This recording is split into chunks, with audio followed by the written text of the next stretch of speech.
Honeymoon കൊലപാതകത്തിൽ കൂടുതൽ വിവരങ്ങൾ പുറത്തുവരികയാണ്. കൊലപാതക ശേഷം രാജാ രഘുവംശിയുടെ ഫോണിൽ നിന്ന് സോനം ഒരു ഫേസ്ബുക്ക് പോസ്റ്റ് ഇട്ടിട്ടുണ്ട്. അതാണ് ഇപ്പോൾ പോലീസ് ഒടുവിലായി ശേഖരിച്ചിരിക്കുന്ന വിവരം.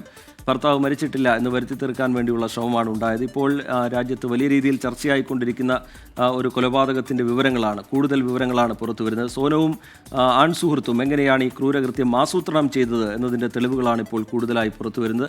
അജീഷ് ജയകുമാർ വിവരങ്ങളുമായി ചേരുന്നുണ്ട് ഡൽഹിയിൽ നിന്ന്. അജീഷ്, വിവരങ്ങൾ. റീജിത്ത്, ഇപ്പോൾ പുറത്തു വരുന്ന വിവരം അനുസരിച്ചിട്ട്, അതായത് ഈ കൊലപാതകം നടന്ന ദിവസം മെയ് 23, ഈ 23-ാം തീയതി ഈ സോനം ഭർത്താവ് രാജാ രഘുവംശിയുടെ ഫോണിൽ നിന്നിട്ട ഒരു ഫേസ്ബുക്ക് പോസ്റ്റിന്റെ വിവരങ്ങളാണ് പുറത്തു വരുന്നത്.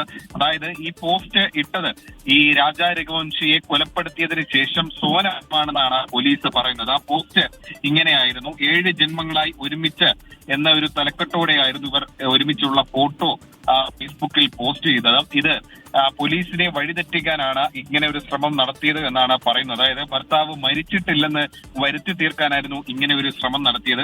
അന്നേ ദിവസം, കൊലപാതകം നടന്ന ദിവസം ഉച്ചയ്ക്ക് 2:25-നാണ് ഇങ്ങനെ ഒരു പോസ്റ്റ് ഇട്ടത്. അതിനു മുമ്പ്, ഈ കൊലപാതകത്തിന് മുമ്പ് ഇവർ ഈ ട്രെക്കിംഗ് നടത്തിക്കൊണ്ടിരുന്നപ്പോൾ സോനം ഭർത്താവ് രാജാ രഘുവംശിയുടെ അമ്മയുമായി ഫോണിൽ സംസാരിച്ചു എന്നുള്ള വിവരം കൂടി പുറത്തു വരുന്നുണ്ട്.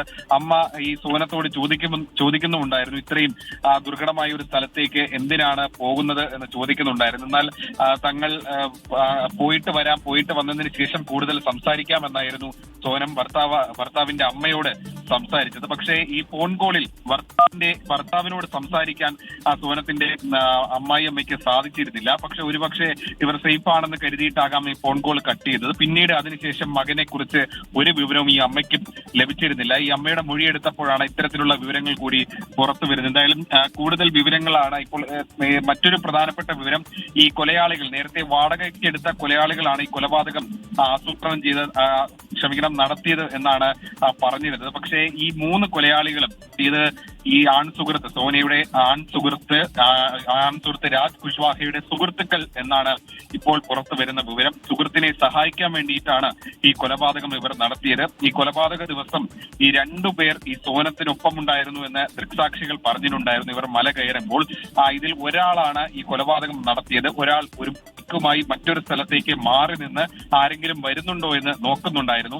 ആദ്യം ഇയാൾ കയ്യിൽ കരുതിയിരുന്ന ആയുധം ഉപയോഗിച്ച് ആക്രമിക്കുകയായിരുന്നു. അതിനുശേഷം സോനം തന്നെ അയാളെ കൊല്ലുവെന്ന് ആക്രോശിച്ചു എന്നാണ് പോലീസ് പറയുന്നത്. അതിനുശേഷമാണ് ഈ കൊലപാതകം നടത്തി ഈ മലയിടുക്കിലേക്ക് രാജാ രഘുവംശിയെ തള്ളിയിട്ടത്.